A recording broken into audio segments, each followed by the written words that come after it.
Hello friends, आज मैं आपके साथ इकोनॉमिक्स का एक और टॉपिक लेके आया हूँ और टॉपिक का नाम है suggestions for making industrial policy more production oriented. और चैप्टर का नाम है इंडस्ट्रियल पॉलिसी और इस चैप्टर के सारे लिंक्स आपको इस वीडियो के डिस्क्रिप्शन में मिल जाएंगे। इस वीडियो में हम डिस्कस करेंगे कि क्या किया जाए कि जो इंडस्ट्रियल पॉलिसी है उसमें मोर प्रोडक्शन ओरिएंटेड उसको बना दिया जाए कि इंडस्ट्रियल पॉलिसी में ज़्यादा से ज़्यादा प्रोडक्शन हो। ठीक है, तो मैंने कुछ पॉइंट्स हैं वो डिस्कस किए हुए हैं, तो आप इसी तरीके से इसको पेपर में अटेम्प्ट कर सकते हैं। तो सबसे पहला पॉइंट आ जाता है increasing efficiency and profitability of public sector. जो सरकारी कंपनियां उनकी एफिशिएंसी बढ़ाई जाए और उनकी प्रॉफिटेबिलिटी बढ़ाई जाए ताकि और प्रोडक्शन हो पूरी की पूरी इकोनॉमी में।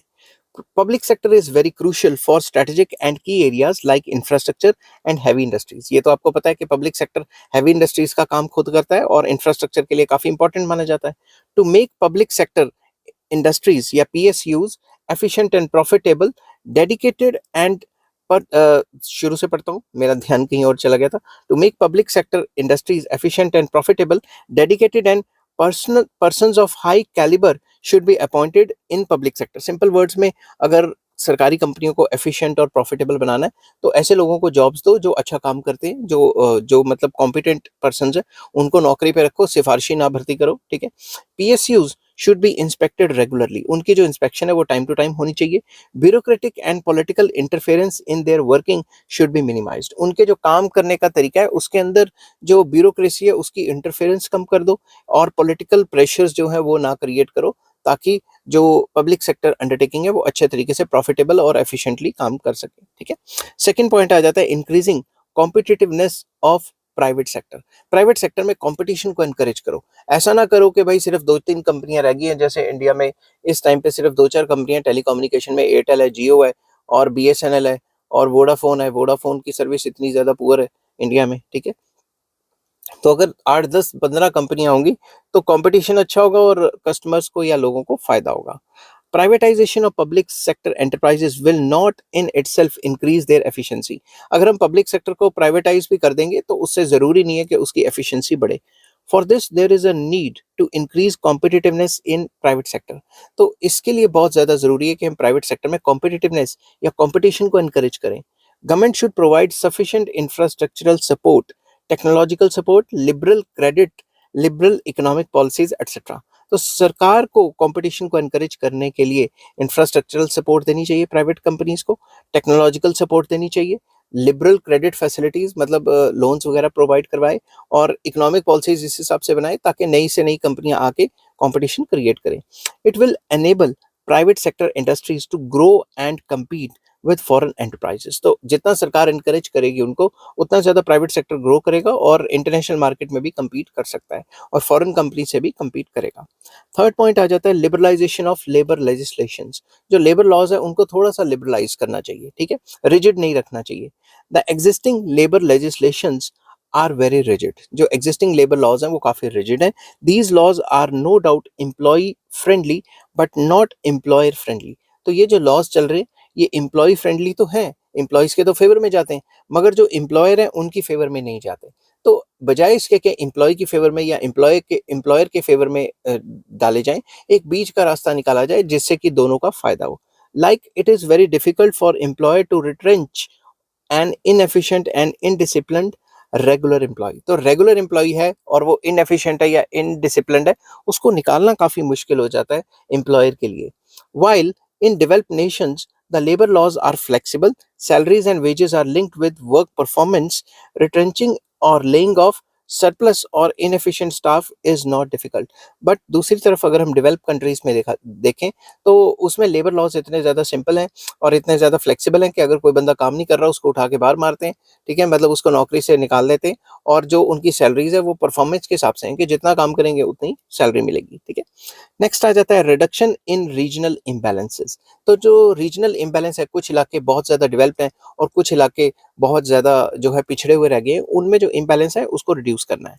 Licensing policy should ensure that industrial houses set up their units in backward areas also. तो लाइसेंसिंग पॉलिसी ऐसी बनानी चाहिए, लाइसेंस की पॉलिसी, कि जो बैकवर्ड एरियाज हैं वहाँ आसानी से लाइसेंस दें ताकि प्राइवेट सेक्टर वहाँ पे भी जाके अपनी कंपनीज खोले।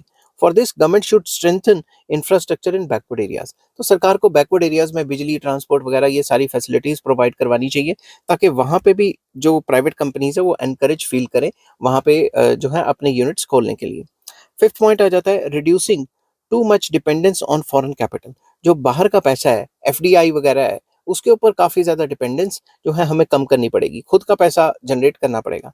Government should ensure that our economy does not depend excessively on foreign capital and technology. Government को ऐसे स्टेप्स लेने चाहिए और ध्यान रखना चाहिए कि सिर्फ एफडीआई पे ही हमारी इकोनॉमी बेस्ड ना रह जाए, ठीक है, कि बाहर से पैसा आएगा तभी कुछ होगा, विद इन द कंट्री कोई पैसा जनरेट नहीं हो पा रहा, ऐसा नहीं होना चाहिए। Excessive foreign technology hinders the growth of domestic technology, so it should be allowed only in strategic and key areas. अगर बाहर से कुछ ज़्यादा ही टेक्नोलॉजी आ गई तो हमारी लोकल इंडस्ट्रीज जो है उनका तो बैंड बज जाएगा। तो इससे तो अच्छा है कि बाहर से उसी टेक्नोलॉजी को एनकरेज किया जाए जो हमारे लिए स्ट्रेटेजिक एरियाज है, इंफ्रास्ट्रक्चर वगैरह, और जहाँ पे हम लैकिंग है कि हमारे डोमेस्टिक प्रोड्यूसर्स वो काम नहीं कर रहे। Foreign capital should be invited in the form of foreign direct investment, as it is permanent in nature and does not involve any fixed burden of payment of interest or dividend।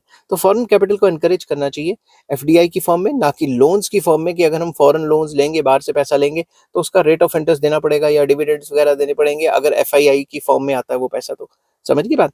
FII मतलब बाहर से company आई, यहाँ की local कंपनियों के share खरीद लिए और शेयर खरीद के फिर डिविडेंड बाहर जाता जा रहा है, समझ गई बात। तो एफडीआई को ज्यादा एनकरेज करना चाहिए। नेक्स्ट पॉइंट आ जाता है due attention to small scale sector. जो स्मॉल स्केल इंडस्ट्रीज वगैरह है उनको काफी फोकस देना है, सरकार को उनको एनकरेज करना चाहिए। As small scale sector is highly labour intensive, so keeping in view the unemployment problem, government should promote small scale industries. तो हमारे देश में अनएम्प्लॉयमेंट प्रॉब्लम काफी ज्यादा है, उसको सॉल्व करने के लिए छोटी छोटी इंडस्ट्रीज को सरकार को एनकरेज करना चाहिए, क्योंकि छोटी इंडस्ट्रीज में ज्यादातर बड़ी मशीनें लगती नहीं है और लेबर इंटेंसिव तरीके से काम होता है और लोगों को जॉब्स मिलती हैं। Some areas should be reserved for small scale industries. कुछ एरिया या कुछ काम रिजर्व कर देने चाहिए कि ये फलां फलां काम है जो सिर्फ छोटी कंपनियां ही करेंगी। Various fiscal and non fiscal incentives should be given to small scale units to support them। तो बेसिकली सरकार को इनको टैक्स माफ कर देना चाहिए, सब्सिडी देनी चाहिए और इंफ्रास्ट्रक्चर फैसिलिटी देनी चाहिए, ताकि जो स्मॉल स्केल इंडस्ट्रीज हैं वो एनकरेज हों, ठीक है। नेक्स्ट आ जाता है स्ट्रेंथनिंग इंफ्रास्ट्रक्चर। सरकार को इंफ्रास्ट्रक्चर को स्ट्रेंथन करना बहुत जरूरी है, तभी सरकार अच्छे से पॉलिसी ला सकती है। इंफ्रास्ट्रक्चर अच्छा होगा तो प्राइवेट कंपनी आएंगी, अपना काम खोलेंगी और प्रोडक्शन बढ़ेगी। Government should take special measures to strengthen infrastructure like transportation, communication, power supply etcetera. तो सरकार को ये जो बेसिक इंफ्रास्ट्रक्चरल फैसिलिटीज है वो देनी पड़ेंगी। Government should also take steps to maintain and improve existing infrastructure. जो हमारा एग्जिस्टिंग इंफ्रास्ट्रक्चर है उसको भी मजबूत करे सरकार, और उसको ये नहीं कि एक बार सड़क बना दी और खड्डे पड़ गए और फिर उसको खड्डे कोई नहीं भर रहे। तो इंफ्रास्ट्रक्चर वन टाइम तो सरकार बना देगी, मगर उसको टाइम टू टाइम जो है रिपेयर एंड मेंटेन करना भी बहुत ज्यादा जरूरी है। In the lack of strong infrastructure, pace of industrial development will remain slow.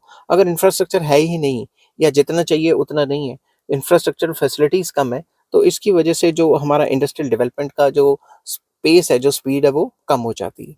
I hope ये वीडियो आपको पसंद आई होगी, जिसमें मैंने डिस्कस किया कि ऐसा क्या क्या काम करे सरकार जिससे जो इंडस्ट्रियल पॉलिसी है वो प्रोडक्शन ओरिएंटेड हो जाए। अगर आपको ये वीडियो पसंद आती है तो please like, share and subscribe. Chapter का नाम था इंडस्ट्रियल पॉलिसी और इस चैप्टर के सारे लिंक्स आपको इस वीडियो के डिस्क्रिप्शन में मिल जाएंगे। नेक्स्ट टॉपिक मैं करूंगा नेशनल मैन्युफैक्चरिंग पॉलिसी 2011, उसका भी लिंक आपको इस वीडियो के डिस्क्रिप्शन में मिल जाएगा। Take care, bye bye.